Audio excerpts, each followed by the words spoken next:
Bonjour à tous et à toutes et bonjour Olivier. Bonjour Céline. Aujourd'hui, j'ai le plaisir de pouvoir t'interviewer sur un sujet vraiment tabou, qui a été longtemps tabou et qui maintenant, on en parle de plus en plus justement, et on est là pour désamorcer justement ce sujet et trouver des pistes qui vont permettre aux parents et aux enfants de le vivre mieux. Donc le sujet, c'est l'EVRAS. Est-ce que tu peux nous dire, ça veut dire quoi déjà l'EVRAS? Oui. Et puis aussi te présenter. Oui, avec plaisir. Donc l'EVRAS, c'est l'acronyme, donc EVRAS, c'est éducation à la vie relationnelle, affective et sexuelle. Voilà. Et donc, comment moi je suis devenu animateur? En fait, j'étais ingénieur pendant 15 ans, passionné par la joie de vivre et la création et l'entrepreneuriat. Et puis, j'ai une reconversion de carrière. En fait, j'ai fait un burn-out. Je me suis dit à quoi j'avais envie de consacrer mon temps. Qu'est-ce qui était le plus important pour moi finalement en tant qu'adulte, 35 ans, je me dis qu'est-ce que j'ai envie de faire vraiment qui est important. Et pour moi, je me suis dit, la sexualité c'est hyper important. Et j'ai repris des études, donc je suis sexologue. Je suis devenu diplômé en sexologie à l'ULB. Et pendant ce parcours, je me suis formé à l'EVRAS. J'ai aussi les certificats EVRAS de la fédération. En tant qu'animateur, j'ai travaillé en planning familial et je continue à faire de l'EVRAS scolaire à la demande ou extrascolaire au sein de mon association. Voilà. Et donc ça fait grosso modo environ 5 ans que je suis actif en sexologie et environ 4 ans avec les jeunes, jeunes et adultes. Voilà. Et ce que je trouvais intéressant quand on avait discuté ensemble, c'est que tu m'avais expliqué que pour devenir animateur EVRAS, puisque toi tu n'es pas en fait dans la filière des éducateurs, des assistants sociaux, c'était pas aussi simple que les personnes qui sont déjà dans les écoles. Oui, effectivement. Bon, moi j'ai un parcours particulier, je pense que c'est plutôt rare de faire ce genre de changement de profession. Mais donc, mon rêve c'était de travailler avec les jeunes parce que je pense qu'il y a un besoin fondamental et important. Si on est là physiquement sur Terre, c'est qu'il y a bien des adultes qui ont fait l'amour et personne ne serait là sans la sexualité. Donc c'est quand même central. Et je pense que quand on termine sa vie et qu'on meurt, peu importe l'âge, on a quand même des questions fondamentales, existentielles sur est-ce que ma vie était épanouissante, est-ce que j'ai été heureux dans mes relations, est-ce que j'ai des relations qui m'ont été bonnes pour moi et pour les autres, et est-ce que finalement les relations et la sexualité, est-ce que ma sexualité, j'ai vraiment eu de la joie ou bien j'ai traîné des casseroles, des difficultés et c'était difficile et j'ai plein de regrets, de honte ou de tabous, que sais-je. Et donc pour moi c'est un sujet fondamental et quand j'ai voulu devenir animateur, effectivement, dans mon parcours, la manière dont j'y suis arrivé, j'ai voulu devenir animateur, j'ai contacté des plannings, mais effectivement, en soi, les plannings familiaux, en tout cas en Belgique, si ça n'a pas changé, ils sont subventionnés et ils peuvent, heureusement il y a un cadre légal, c'est logique, mais typiquement ils peuvent engager, en tout cas à l'époque, assistants sociaux, psychologues, juristes et médecins. Mais moi, je suis ingénieur, coach et devenu sexologue. C'était particulier, donc moi je pouvais faire des missions, mais avoir un contrat d'engagement, ça ne pouvait être qu'en termes de mission, mais pas en tant qu'employé. Et en fait, quand j'ai voulu faire les formations, on m'a dit priorité aux gens de terrain. C'est bizarre, si on devenir. Donc il y avait une formation, à l'époque, de nouveau, comme les choses peuvent évoluer vite parfois, je recontextualise, c'est important. Mais donc il y avait une formation par an à Bruxelles pour environ une vingtaine d'animateurs et une formation en Wallonie à Namur en général aussi une fois par an, ce qui ne fait pas beaucoup. Et ils mettaient la priorité pour les gens de terrain. Mais donc quand j'essayais de rentrer dans ce métier, on me disait il faut avoir le diplôme, pour avoir le diplôme ou la certification, il faut déjà pratiquer sur le terrain, donc c'était pas évident. Et moi en tant qu'étudiant en sexologie, à l'ULB, j'ai pu faire des stages et donc et en plus j'avais le background qui se consolidait sur la sexologie, donc j'étais d'autant plus légitime et c'était mon choix de carrière et projet professionnel. Donc je suis rentré en tant qu'étudiant finalement dans les plannings et puis seulement plus tard j'ai eu ma formation. J'ai fait 2 formations, une privée et une publique. Et voilà, je suis devenu animateur et aujourd'hui aussi je suis content, on a le label EVRAS aussi depuis plus de 3 ans.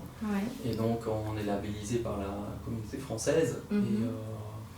Et voilà, donc les étapes, j'ai pu les franchir, mais par un parcours que j'ai dû me créer et m'inventer. Parce que je ne sais pas finalement comment on rentre dans cette thématique, le chemin classique. Peut-être, je pense qu'à Bruxelles en tout cas, comme le plus gros des subsides, à ma connaissance, va quand même vers les plannings familiaux, vont vers les plannings familiaux. Et c'est eux qui sont payés par l'État pour aider les écoles, pour les brasses scolaires. Évidemment, il faut être assistant social, psychologue ou autre. Et voilà. Ouais. Donc en fait, c'est les personnes qui sont déjà dans cette histoire de toile qui ont toujours plus facile. Et en plus, il y a, pour faire des animations, et en plus, il faut savoir que ça coûte moins cher, c'est ce que tu dis, parce qu'eux, ils sont déjà payés, ils sont sur le terrain, alors que toi, comme tu es indépendant, en fait, l'école doit sortir un budget. Alors, on est toujours dans cette histoire d'argent, finalement, aussi. Oui, c'est ça. En tant qu'indépendant, que ce soit par rapport à l'association, parce qu'on n'est pas subventionné par personne pour l'instant, il n'y a pas de subside, mais aussi indépendant, on doit facturer notre travail. C'est sûr que si on frappe à la porte d'une école, ça m'est arrivé plusieurs fois, même des écoles nouvelles, pédagogie active ou autre, j'avais démarré des discussions, mais à la fin ils choisissent le planning familial parce que c'est gratuit. Donc par exemple, puisque l'intention de notre interview, parce qu'en fait il y aura plusieurs vidéos, parce que Evras c'est un sujet qui est quand même énorme et qui va amener aussi à d'autres questions. Et donc nous, notre intention, en tout cas je donne la mienne et celle de l'association Chocopa, et puis tu pourras rajouter ce qui est juste pour toi. Donc nous ici dans l'association Chocopa, on travaille sur la sortie d'emprise et aider les personnes à devenir acteurs au lieu d'être dans le fait de subir.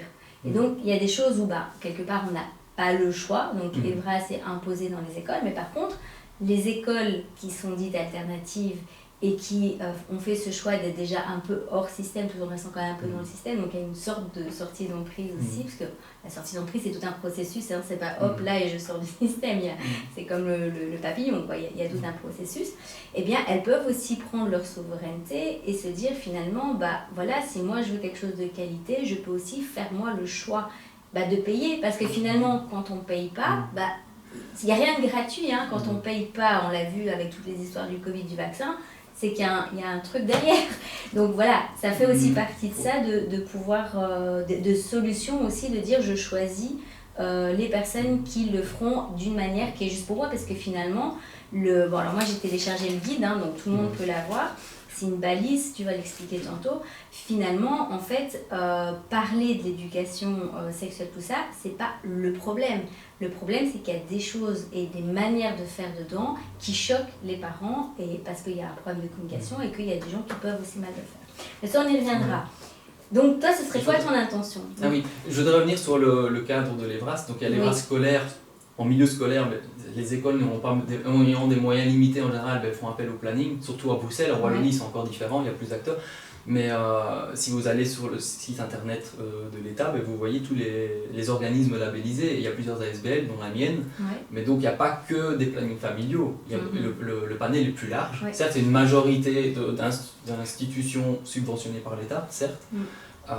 Mais il y a différents acteurs malgré tout, et il y a des subsides qui sont proposés, des appels à projets pour des activités Evras, et donc voilà, tout le monde est candidat, et si on a un projet, on peut se faire subventionner, même par exemple en association, pour développer des activités qui seraient sélectionnées. Donc il n'y a pas de monopole d'exclusivité, mais il y a quand même une majorité et une facilité qui existe, mais qui est quand même ouvert à tout le monde malgré tout. Mais c'est ça justement, la facilité, souvent quand on veut sortir de l'emprise, c'est de sortir en fait de la facilité et de réfléchir à tout ce qui est possible. Donc c'est vraiment d'ouvrir le champ pour aller vers d'autres endroits qu'on n'avait pas explorés. Et du coup, toi, ton intention dans le fait de partager cette vidéo et de partager ton expérience, parce que voilà, ce serait quoi? Mais mon intention à la fois...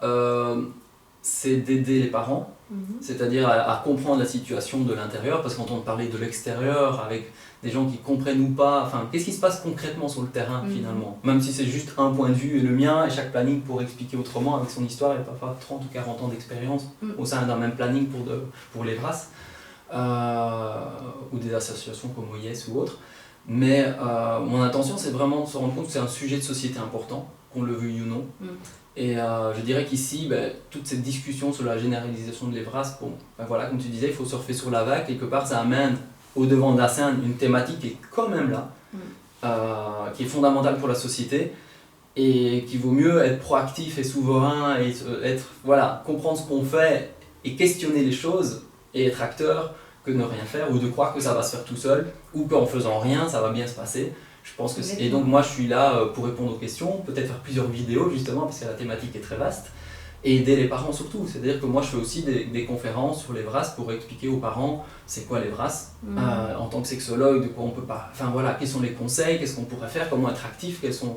Donc, et dans la même philosophie quelque part qu'une animation EVRAS, bah ici quelque part c'est un peu de l'EVRAS pour les parents, de parler de l'EVRAS de leurs enfants.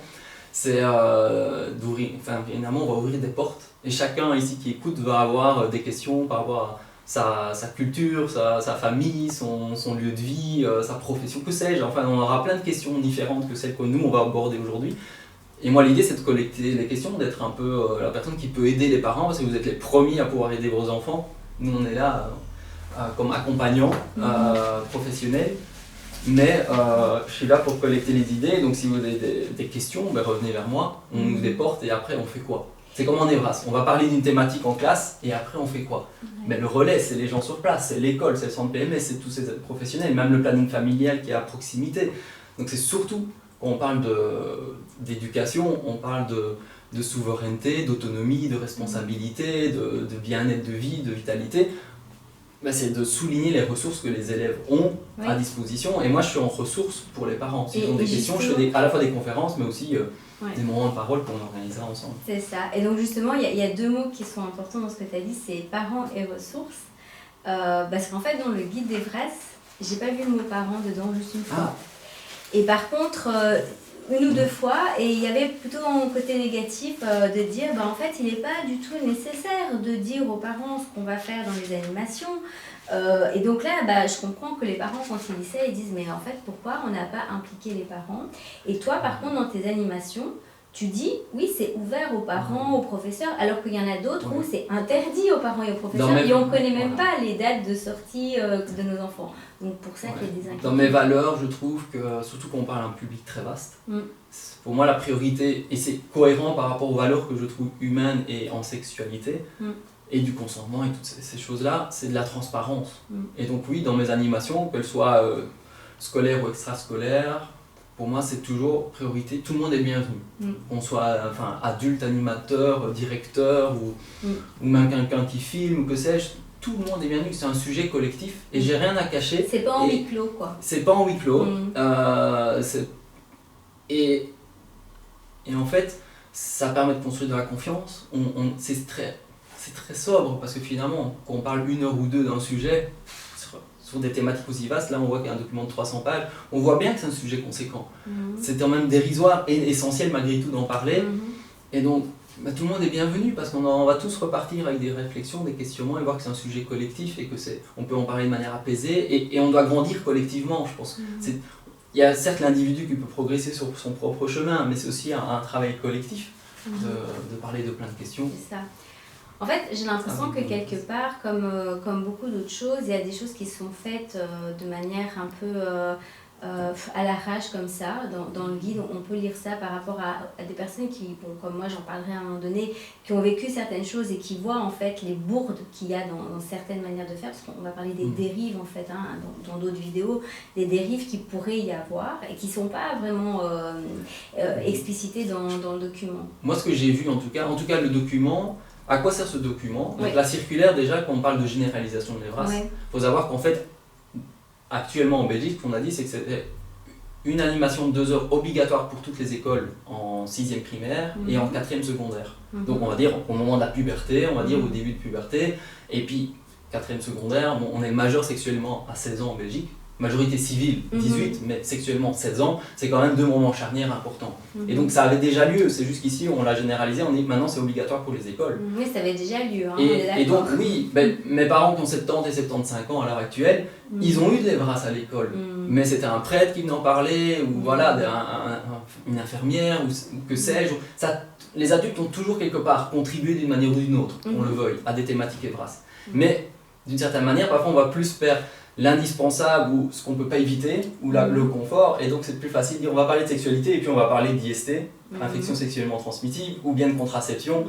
C'est très chouette, mais les enfants, est-ce que c'est ça qui va aider la société à dire on va éviter les abus, les viols, les difficultés, les traumatismes qu'on peut voir? Je sais pas si c'est nécessaire, mais ça je pense pas que ça va vraiment aider beaucoup. Mais voilà, à l'époque, moi je me souviens, mes parents me disaient, que j'en ai souvent parlé avec eux, c'était médical, et ça dépasse pas le médical finalement. Plus Et même c'est presque anxiogène, parce qu'en fait on parle de risque, de peur, de contraintes, maladie et tomber enceinte. Finalement c'est deux choses qu'on redoute un peu. Si on peut le maîtriser, le comprendre et faire avec, mais quelque part c'est pour les jeunes dire on aimerait bien qu'on nous parle de choses qui vont nous épanouir, finalement on nous fait plus peur qu'autre chose. Je suis pas sûr que c'est nécessaire, mais on peut pas s'imiter. Et le document, c'est aussi, ce document-là, c'est un document fait pour les professionnels pour collaborer de manière plus efficace. C'est-à-dire que quand on vient dans une école, quand je travaille en planning familial, on rencontre la direction, on rencontre le centre PMS ou les professionnels, enfin il y a quelques professionnels au sein de l'école qui sont un peu le pot, les brasses. Et donc il y a des discussions sur ce qui se passe à l'école, dans quel contexte on arrive, quelles sont les priorités ou les valeurs de l'école, ce sur quoi ils voudraient qu'on insiste ou qu'on travaille davantage, ou qu'est-ce qui s'est passé récemment et donc ils veulent qu'on parle d'un sujet particulier parce que récemment ou l'année passée il s'est passé quelque chose en particulier dans une classe et que c'est encore vivant au sein des élèves. Et donc c'est une collaboration et ce document, le but c'est de faciliter la collaboration, la compréhension du contexte, parce que qu'on le veuille ou non, je prends souvent l'exemple, mais moi, en tant que sexologue, pour moi, c'est facile de parler de relations et de sexualité.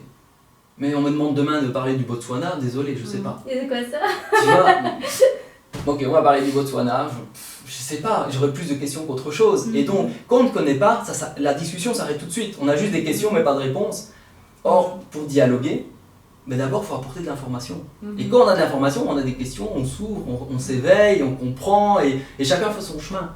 Et donc, pour moi, ça c'est important de se rendre compte que ce document, ça aide à collaborer, mais c'est pas une méthodologie. Il n'y a pas de méthode, il n'y a pas de manière, il y a juste des thématiques repères comme un peu un balisage ou des idées de ce qui pourrait, par la pratique et les experts en développement psychocorporel des enfants, être abordé ou voilà, ce sont des balises pour communiquer et collaborer de manière plus efficace. Parce que c'est vrai qu'une école, enfin je veux dire, moi avant même de devenir sexologue, enfin j'étais pas spécialiste de sexologie, j'aurais été directeur d'école, c'est quand même un gros sujet que je maîtrise pas, je suis responsable au sein de mon école du cursus, de ce qui est transmis, de ce qui est fait.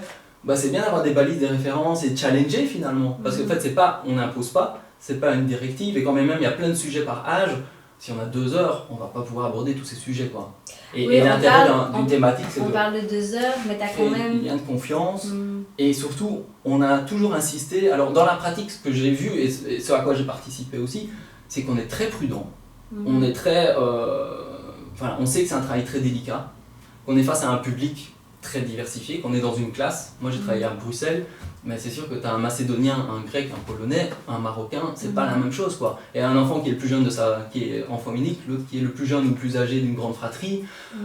Certains ont déjà vu des vidéos, d'autres pas. Tu es face à un public tellement vaste, tu y vas tout doucement, tu te questionnes, tu réfléchis, mais donc l'idée c'est aussi de dire quelles sont vos ressources. Il y a des questions, vous allez voir qui? Votre parent, votre oncle, votre tante, votre frère. Il y a un planning, il y a si à l'école vous aborderez ça avec qui, vous gardez ça secret, c'est quand même aller vers la souveraineté de la personne, dire toi finalement, quand tu auras une question, au moment où ça sera ta question, tu fais quoi finalement? C'est ça. Ici tu parles de la manière dont toi tu le fais et on sent vraiment qu'il y a de l'expérience et il y a des remises en question, des choses comme ça, ce qui n'est pas toujours le cas de tout le monde. Mais je voulais revenir sur le fait quand tu parles justement des ressources, et puis de la collaboration et du consentement. Parce que quand tu parles de la collaboration, justement, il y a un moment donné, on dit aux enfants c'est confidentiel. Et puis en fait, quand tu lis les documents, on dit oui, mais alors s'il y a quelque chose avec l'enfant, il faudra aller voir là, il faudra aller voir là, il faudra aller voir là. Finalement, c'est plus du tout confidentiel, puisque tous les adultes qui sont dans cette toile, ils vont, s'il y a quelque chose d'important, ils vont être mis au courant. Alors, pour vivre avec mon mari qui a été un enfant placé, on sait bien que, il a écrit aussi un livre, cette blessure, on vous le mettra aussi dans la description, on sait quand même aussi que l'école c'est le contrôle de l'État. Par exemple, pour revenir, parce qu'on parlait du consentement, les visites médicales, d'ailleurs on peut même plus faire des visites médicales chez notre médecin traitant, c'est même avec une loi sous peine de prison, même si c'est pas mis en actualité, c'est pas fait concrètement, mais il y a quand même cette pénalité que si on ne se soumet pas à ça, on pourrait aller en prison et avoir des euros d'amende. eh bien, par exemple, dans la visite médicale, on voit que les garçons, on va ouvrir leur culotte, on va vérifier leur zizi sans qu'ils le demandent. Et toutes les personnes qui sont adultes et même mes enfants sont traumatisées par la visite médicale. Et donc, moi, je me dis, ok, on parle de consentement pour la sexualité. Des gens parlant globalement de la sexualité avec un S, où déjà les acteurs sont pas d'accord avec cette définition qui est quand même la base de tout le guide. Donc ça, c'est encore une autre question. Mais au niveau du consentement, moi, pour avoir vécu dans mon enfance des problèmes de viol, quand j'étais dans la secte où j'entendais ce choix éclairé, en fait, mon inconscient s'est dit, en fait, ce que tu as vécu, en fait, c'est toi qui n'as pas dit non. Et donc, qu'est-ce qui va se passer, premièrement, pour les enfants qui ont déjà vécu des choses, où ils n'ont pas pu dire non, et qui ne savent pas dire non, parce que voilà, quelqu'un qui a vécu ça, on sait bien que toute sa vie, le choix éclairé, c'est quelque chose qui n'est pas possible pour lui, au niveau traumatique. Comment les gens vont gérer les traumas alors qu'ils ne sont pas médecins, et même des médecins ne sont pas spécialement spécialisés dans le traumatisme. Comment vont gérer des gens, justement, sur 2 heures, sur un collectif, s'ils voient quelque chose. Moi, j'ai été choquée d'entendre une personne très proche qui est chez les scouts et qui m'a dit « Oui, on a eu, donc elle a 18 ans, on a eu comme information que nous, en tant qu'animateurs, ils viennent de rentrer, il y a peu de curriculum vitae, voilà, ils viennent de rentrer en tant que jeunes et c'est très bien qu'ils fassent d'animation comme ça, mais si un enfant nous dit un truc genre ça me gratte souvent ici ou mon père il m'a nettoyé l'autre fois, on doit en avertir l'animateur qui doit en avertir l'autre, qui doit avertir l'autre. La collaboration. Et moi j'ai dit ouais mais quelle responsabilité on donne à des personnes qui viennent d'arriver de commencer à dire l'autre a dit ça, c'est peut-être une interprétation, c'est peut-être pas si grave. Et quand on sait qu'il y a le SAJ derrière et que même il y a des gens où on leur a enlevé leur enfant parce qu'il y a des suspicions d'eux, on se dit oui c'est vrai, on a tous, je pense en tant que parents et des personnes comme moi qui ont vécu des choses, on a envie de se dire est-ce qu'il y a un sauveur qui va pouvoir aider ces enfants à ne pas continuer à vivre les viols dans la famille. Mais quand on sait que ces gens qui sont pris de leur famille vivent 99% de chances des viols dans les homes, parce que moi, toutes les personnes que je suis qui ont été placées sont tous été violées. Donc on se dit, ok, on enlève un problème, on en met un autre, donc finalement, c'est pas vraiment ça la solution. Donc moi, j'entends bien, et c'est très chouette, il y a un besoin de trouver une solution, et donc peut-être que le consentement pourrait en faire partie, mais est-ce que, et là on en parle, moi j'ai noté dans le livre, à partir de 5 ans, on met le mot consentement, et donc on se dit, si déjà on ne respecte pas les enfants, quand de leur obliger de finir leur assiette, de ne pas pouvoir aller aux toilettes, c'est quand même, pour moi c'est pas de la sexualité, ça c'est du corps, c'est le besoin global.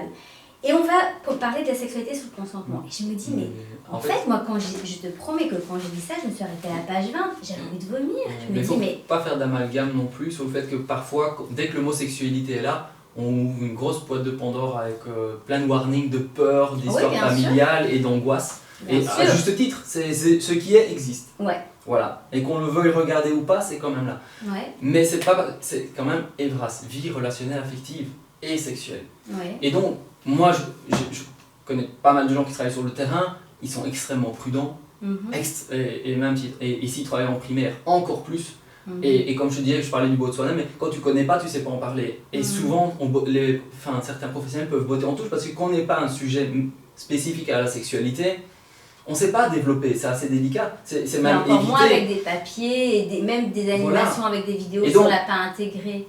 Donc il y a ce côté où faut pas croire que parce qu'il y a une animation EVRAS, on va parler de sexualité, ça va être explicite, c'est du porno et on va inciter les gens à... Non, franchement, c'est pas du tout ça. On peut rassurer tous les parents. C'est pas du tout ça. Alors parfois, qu'est-ce qu'on voit à la TV, qu'est-ce qui est dit par certains médias ou autres. Regardons ce qui se fait ici en Belgique, dans le contexte belge, parce que ce qui se passe en France, en Allemagne, au Danemark, aux Pays-Bas, en Angleterre, c'est encore différent. Donc je pense qu'il faut contextualiser et aller voir les sources, qui a communiqué, pourquoi, dans quel contexte, qui véhicule ce message, dans quelle intention. Ça c'est hyper important. Moi quand je reçois une information, je dis quelle est l'intention de la personne derrière. Bien sûr. Voilà, si c'est pour régler un problème personnel, ok, qu'elle le dise, au moins on le sait quoi. Parce que là on travaille sur le public, sur le social et sur le collectif, donc c'est quand même parti. Enfin, mais toi tu es d'accord parce que et quand donc, on a discuté, tu étais d'accord pour dire que y a des personnes, alors sûrement qu'il y a plein de gens qui vont le faire bien, Voilà. Et c'est déjà le cas. Oui, mais très s'il y en a prudent. qui le font pas bien, le dégât, il est permanent. Parce que l'enfant... Et il y a eu déjà donc, à Charleroi, il y a d'autres, des enfants et qui ont je suis été tout à fait choqués. d'accord avec ça. Je suis tout à fait d'accord avec ça, et dans le sens où, tu vois, par exemple, c'est très prudent avec les... Je sais que certains qui travaillent Enfin, j'ai fait une formation aussi pour les brasses avec les primaires, puis secondaires, avec personnes en situation de handicap. Donc ça permet de vraiment bien comprendre et qu'on croise tous. C'est hyper intéressant de comprendre toutes les finesses de chaque public et comment ça fonctionne. Mais avec les jeunes, bon, on parle les plus jeunes en primaire, on parle d'émotion. On parle de sa sphère de confort, tiens, quand on se rapproche, c'est quoi le body language, c'est l'interprétation des... Enfin, plein de choses, du b.a.-ba. On n'aime pas dans la sphère sexuelle, quoi. Même si, quelque part, plus tard, on peut comprendre, ah ben oui, ça a un lien, quelque part, de comprendre, tiens, comment fonctionnent mes émotions, parce qu'à un moment, elles se déclinent dans la sphère amoureuse et sexuelle. Donc c'est très très prudent, et en même temps, on vient de loin, parce que, voilà, mes parents, à l'époque, enfin, je reprends l'exemple, mais on doit se voir dans un continuum. Pas dire, ah, ça arrive subitement là, on parle des brasses. Non, c'est déjà là depuis longtemps. Oui. Et comment les gens étaient formés à l'époque, honnêtement, beaucoup de parents ne parlent pas de sexualité parce que c'est difficile de parler de sexualité à un enfant, mais en plus, on n'a pas de connaissances ou peu de connaissances. Donc on a peur de dire une bêtise, on a peur de ne pas savoir, de devenir tout rouge, de ne pas savoir répondre à son enfant. C'est quand même très délicat, si en plus ça touche à des problèmes personnels, et donc on vient de loin. Et en même temps, tout ça, excuse-moi parce que c'est important, on vient de loin, parce qu'en fait, il faut quand même savoir, souvent on dit c'est celui qui amène, la solution qui a créé le problème. Si on regarde au niveau d'où ça vient quand même de tous ces problèmes de sectes et de religions qui ont diabolisé la sexualité. Et du coup, bon, religion, école, État, on est quand même toujours dans ce côté matriciel. Et donc, du coup, on provoque des problèmes et quelques années après, bah ouais, forcément, il faut régler le problème. Mais alors, est-ce que la solution doit aussi venir de là où on a provoqué? Tu vois, il y a une fois, en 2012-2013, il y a aussi le décret Evras qui a fait qu'on a quelque part professionnalisé davantage. Donc, il y a eu une étape majeure déjà en 2002, pour l'égalité des chances et autres, mais ensuite, 2012-2013, où les races a davantage été...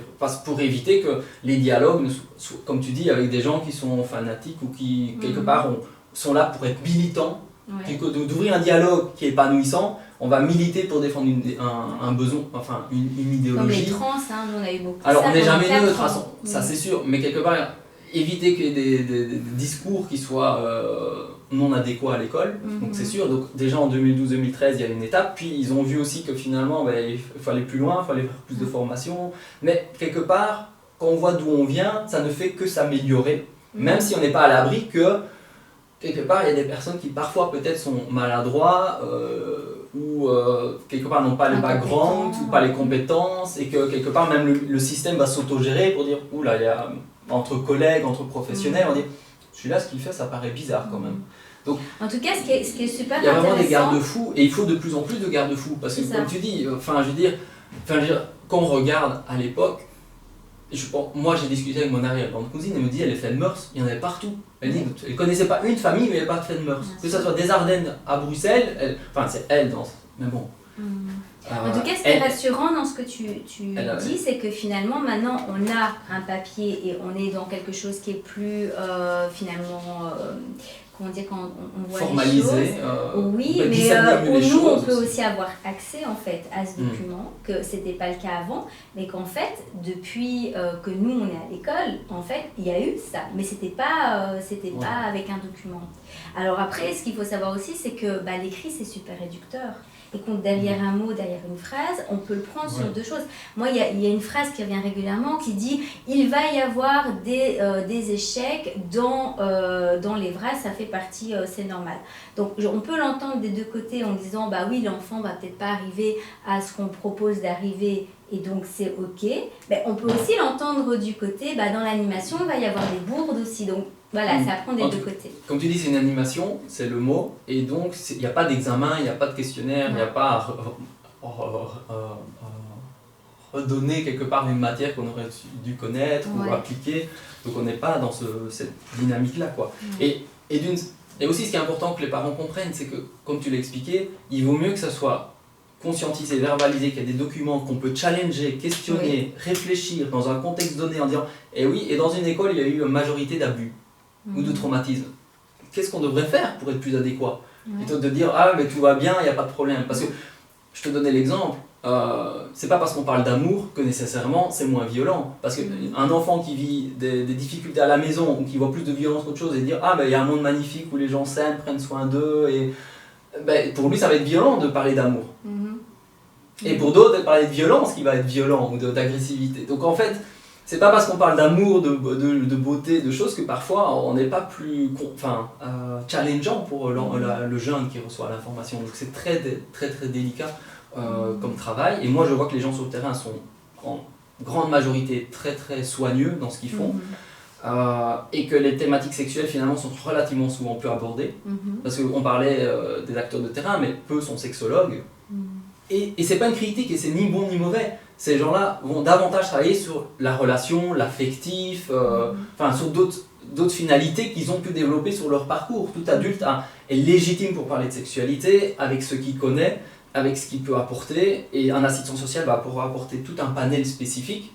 Et souvent on est multi-diplômé aujourd'hui, de plus en plus, et donc on a multi-casquettes et on peut combiner juriste et sexualité ou des choses comme ça. Ce qui fait que l'EVRA, c'est une thématique tellement vaste, il faut savoir que le professionnel va aussi s'orienter malgré tout sur des thématiques qu'il maîtrise le plus. Ça va de soi. Et ce que je trouve intéressant justement, c'est un peu comme nous, on aide des personnes à sortir des sectes avec leur Bible, même si elle est falsifiée, donc ceux qui sont dans les sectes chrétiennes. Et pourquoi ? Parce qu'en fait, à l'intérieur, ils ne peuvent pas marquer n'importe quoi. Donc je veux dire, il y a quand même une logique et une cohérence par rapport au côté bienveillant, parce qu'ils parlent quand même que leur intention c'est l'épanouissement de l'enfant, même si on essaye d'enlever le côté du genre, voilà, ça sera peut-être dans une autre vidéo, parce que pourquoi parler du problème du genre à 5 ans et dire à des enfants de 5 ans, si t'aimes les petites filles, t'es une petite fille, c'est très bien aussi. Moi j'ai l'impression qu'il y a quand même un jeu de pouvoir avec les religions des parents, en sachant que les religions, c'est aussi du sectarisme, donc c'est des jeux de pouvoir entre jeux de pouvoir. Donc il y a quand même des choses derrière qui questionnent vraiment, qui sont vraiment à questionner. Mais ce que je trouve chouette, c'est que nous, en tant que parents, on peut aller lire. Et moi, j'avais fait une petite vidéo d'1 minute pour dire, allez lire, souligner et questionner la personne en disant, tiens, moi j'ai vécu ça, et là, il y avait marqué ça. Donc vous n'êtes pas vous-même, en fait, en cohérence avec vos propres écrits. Et donc, c'est quand même, si on veut prendre notre souveraineté, aussi à nous de savoir ce qu'il y a dedans, à aller questionner. Et puis, puisque les parents ne sont pas impliqués, c'est de s'impliquer finalement, d'une manière ou d'une autre. Et donc déjà en lisant, quoi. Oui, on ne se substitue pas aux parents. Donc c'est important aussi de se dire qu'il peut se passer des choses. On a l'impression quand même, quand on, en tant que parent dans les écoles, qu'on est mis de côté. Parce que moi personnellement, quand j'ai lu ça, je me suis dit, je comprends pourquoi quand ma fille est rentrée d'école, elle m'a traité d'homophobe, juste parce que je lui ai dit que moi c'était normal l'hétérosexualité. Parce qu'on parle que c'est pas normal l'hétérosexualité. Enfin, ils veulent dénormaliser ça. Mais quand moi je dis normal, ça veut pas dire que l'homosexualité c'est mauvais. Moi j'ai toujours, quand j'étais chez Témoin Élevage, j'ai toujours dit que c'est pas normal que quelqu'un qui est homosexuel, on le mette dehors. Moi je dis, s'il aime une autre personne, qu'est-ce qui fait de mal? Il fait de mal à personne, donc je vois pas le problème s'il s'épanouit comme ça. Mais ça devenait assez extrémiste alors que c'était dans une école à pédagogie active. Et mes enfants revenaient en disant presque qu'elles étaient lesbiennes, alors que pas du tout, parce qu'elles étaient influencées par la mode. Et donc maintenant quand je lis ça, je fais... Maintenant, je comprends pourquoi j'ai dû me battre avec eux pour dire non, c'est pas parce que moi je suis pour moi normal que j'estime que les autres ne sont pas, que je suis homophobe et ces choses-là. Et en fait, ce qui se passe, c'est qu'effectivement, ça demande beaucoup d'éthique et de déontologie de la part des animateurs. Oui. Parce que à la fois, il y a des choses qui se passent à l'école et c'est collectif. Et c'est important de montrer qu'on parle d'Evras à l'école, mais il y a aussi d'Evras non scolaires et tout le rôle de la société et des parents. Oui. Et l'un ne se substitue pas à l'autre, on ne peut pas nécessairement aborder les mêmes sujets, mais par exemple, et l'Evra c'est très clair, on est là dans le respect des valeurs de chacun, on n'est pas à défendre une militante pour apposer des valeurs, non, on est là pour dialoguer sur une thématique, parce qu'il faut savoir que si on prend les 11-12 ans en 6e primaire à la prépubère, ils ont plein de questions, quand on dit on peut parler de sexualité, et on y va tout doucement, on commence pas comme ça, je veux dire, on commence en animation, on arrive, qui on est, pourquoi on est là, vous avez des questions sur moi, quel est mon parcours, enfin voilà, on discute, on dialogue, on crée du lien et on est en mode chill comme on dit, très, très relax, et on accueille les questions qui se posent, et on est très vigilant, et les enfants, il y a plein de questions qui arrivent, parce qu'ils en ont plein, il ne faut pas croire que les enfants sont vierges, les enfants ne sont pas vierges d'informations, ils ont plein d'informations, et si l'information est erronée ou dysfonctionnelle, heureusement qu'on est là pour donner plus d'informations qui permettent de discerner mieux les choses et mieux les comprendre que de les laisser avec des informations erronées, parce que notre imaginaire crée nos comportements, donc notre image mentale crée nos comportements. Donc c'est une mauvaise compréhension du corps, de la relation, de la sexualité. On va quand même se comporter de manière très spécifique. Et par exemple, moi je travaille souvent à Bruxelles avec un public musulman, mais je respecte totalement leur choix. Je serais musulman, je ferais comme eux. Je veux dire, c'est ni bon, c'est ni mieux ni moins bien, c'est juste différent. Et s'ils me disent, voilà, leur culture, c'est dire pas de sexe avant le mariage. Fantastique, moi, chacun fait ce qu'il veut. Et quand tu seras marié, tu te fais comment, par exemple? Qu'est-ce qu'il va faire, ou à quel moment tu te mets en mouvement, qu'est-ce qu'il fait, où tu vas chercher de l'info, comment tu vas t'épanouir, est-ce que je sais pas, tu vois, c'est des questions toutes simples. C'est pas ça dépend du contexte dans lequel je suis, mais je ne vais pas forcer mes valeurs. Pourquoi sur base de quels critères subjectifs ma valeur serait plus importante que celle des autres? Donc moi je respecte ça. Je pense que ce serait intéressant une prochaine fois de parler de ce côté généralisation de l'évrase, parce que maintenant on va devoir clôturer. De parler de la généralisation de l'évrase et justement c'est quoi une information qui est vraie ou pas. Ce que moi je trouvais intéressant, et ça j'en avais parlé depuis déjà que nos enfants sont à l'école, c'est pourquoi pas faire des ateliers philo, ou justement parce que là l'enfant se questionne et c'est ce que les enfants viennent apporter comme questionnement, et c'est par l'écoute des autres enfants que en fait l'enfant va se faire son idée, ça va lui appartenir, plutôt que de dire c'est comme ça ou c'est pas comme ça. Mais bon voilà, ça c'est l'idéal. Et je pense que tu vois, peu importe, imagine, on prend deux cas de figure, et plein de gens vont pas s'y retrouver, hein. Quelqu'un vient de Côte d'Ivoire, de Pologne ou d'Amérique latine, mais imagine, on prend la personne musulmane ou la belge, la personne, ou les deux, tu vois. Les adultes, où la loi dit t'es majeur sexuellement à 16 ans. Et on a fait quoi collectivement pour accompagner le jeune, pour qu'il soit responsable, autonome, respectueux, et qu'il comprenne la sexualité quand il sera responsable à 16 ans. Il est responsable des belles choses comme des mauvaises. Donc je dirais, c'est pas juste dire ah ben t'es coupable, non, t'es responsable de créer une vie épanouissante pour toi et pour les autres. Et donc si le musulman dit je fais pas l'amour avant le mariage, ok, mais à ce moment, comment tu progresses pour affiner tes compétences, tes connaissances, tes comportements, pour qu'à ce moment-là, toi tu vis une vie épanouissante tout en respectant celle des autres. Et cette transition, cette charnière, elle aura toujours lieu. Tu vois, qu'elle soit à 15 ans en France, à 16 ans en Belgique, ou un musulman qui dit c'est de marier à 25 ans, peu importe, c'est juste un moment charnière. On aura fait quoi dans cette transition pour accompagner? On ne peut pas fermer les yeux et dire tout ira bien, ou on va faire des secrets, parce que plus c'est invisible, plus il y a des dérives. Tout à fait. Donc en fait ici justement l'idée c'est vraiment l'intention que nous on a en ouvrant la parole justement, c'est peut-être donner un espace aux personnes qui voient que le négatif dans le guide Evras, parce que forcément il y a eu des dérives et il y a des enfants qui ont été traumatisés. Nous, nos enfants, ils vont voir des films, on ne peut même pas avoir accès à ces films. Alors je suis d'accord que le parent ne doit pas tout contrôler dans l'école, et si après c'est l'école qui contrôle tout, de nouveau ça ne va pas non plus. Et donc je pense qu'on peut effectivement, il y a plein de solutions pour reprendre sa souveraineté, donc le fait de, peut-être c'est l'occasion justement de sortir nous-mêmes des tabous et d'en parler à nos enfants. Et justement par rapport à ça, toi tu proposes des animations, donc on mettra dans la description ce que toi tu proposes, peut-être des animations, peut-être ouvertes aussi aux personnes en dehors de l'école, donc pas attendre que ça vienne à l'école.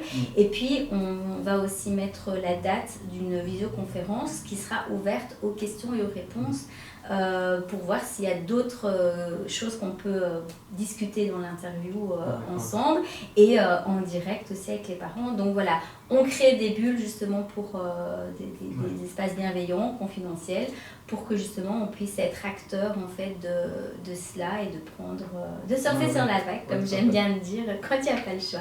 Merci beaucoup Olivier. Merci. Et puis à tout bientôt. Alors. Au plaisir de recevoir les questions. Oui, merci.